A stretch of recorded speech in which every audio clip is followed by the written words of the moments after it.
So Middle of the Night is probably the most spacious song on this record and was done in one live piano and vocal take out at the Gifted's studio out in LA before they went back and added all the strings and all the stuff that you hear on the record. I definitely wrote it with the intention of it being relatively solemn and kind of processional live, just to reflect the seriousness of the subject matter. And speaking of subject matter, I was able to trace down one of these old notes here, which was kind of just like table scraps and some sentences that were kind of the beginning of the idea. But where the idea I feel like really came together was on my bathroom floor, December 31st of 2018. So it's December 31st, 2018, New Year's Eve. And that time is usually thought of as a time of togetherness, but it actually turned out to be one of the, I think, most profoundly alone moments of my life. I've been through like wild shit or whatever, but this one felt so specifically like so cutting. And after thinking back and trying to analyze it and figure out why, I realized that it's because I have a deep-seated fear of not having any true connections, especially later in life. Now let me explain. If I'm so lucky as to grow old and to see my late 80s or something, I feel like my worst nightmare would be to have no true connections to anyone I've shared memories with, like no one to acknowledge that I was a real person who really did their best with what they were given.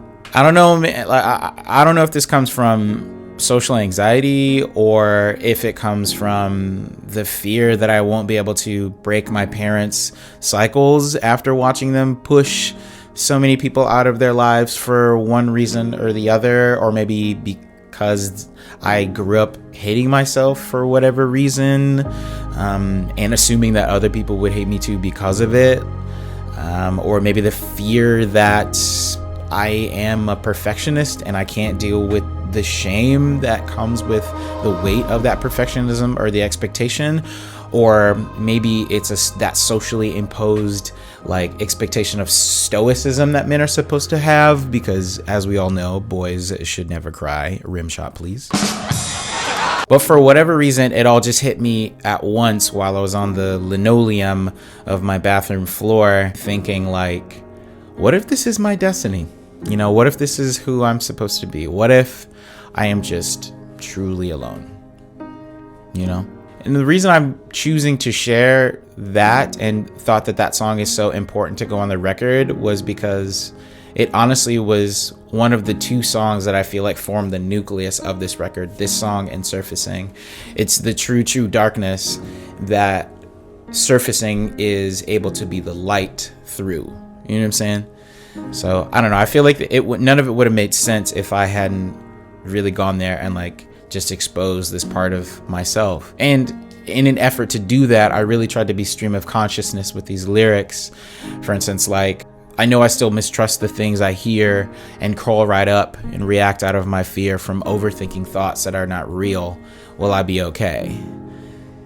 That's basically it. That's it. That's how it felt, so. Anyways, thank you for listening, and I hope you're getting something valuable from this. I know that we're all facing a time of a lot of uncertainty, and a lot of people really don't know what's going to happen next.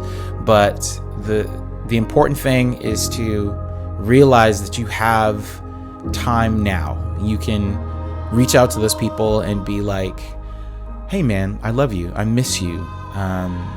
And truly, there's no reason not to anyway when things are quote unquote normal, but now I think is a better time than ever to make sure that you're reaching out to those people and making your feelings and your love and your affection and all things known to yourself and to the people who these feelings are for. So please be well, please stay safe, and thank you for watching.